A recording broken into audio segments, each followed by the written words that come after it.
balita po ay patay ang isang lalaki habang dalawa naman ang sugatan matapos maging biktima ng hit and run sa may Nueva Vizcaya.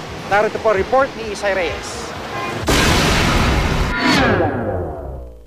Halos wala nang natira sa harapang salamin ng sasakyang ito matapos sumalpok sa dalawang tricycle sa Bayombong, Nueva Vizcaya.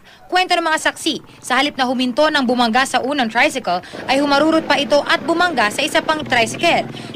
Pinangga na raw po sa doon sa Kapitol.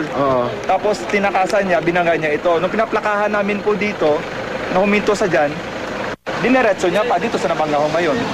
Sa lakas ng tama, bumaliktad ang pangalawang tricycle. Ang biktimang si Francis Rimbaon tumilapon ng ilang metro. Di na siya umabot ng buhay sa ospital. Sugatan naman ang driver at sakay ng unang tricycle. Kinilala ang driver ng kotse na si Father Rene Calige, isang assistant parish priest sa St. Louis Parish sa bayan ng Solano.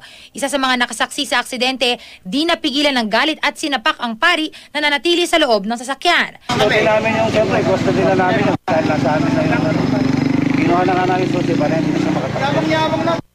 Dagdag pa nga ng mga saksi, amoy alak daw ang pari.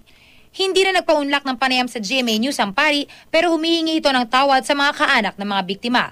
Wala na rin daw planong magsampa ng kaso ang mga kaanak. Isay Reyes, GMA News.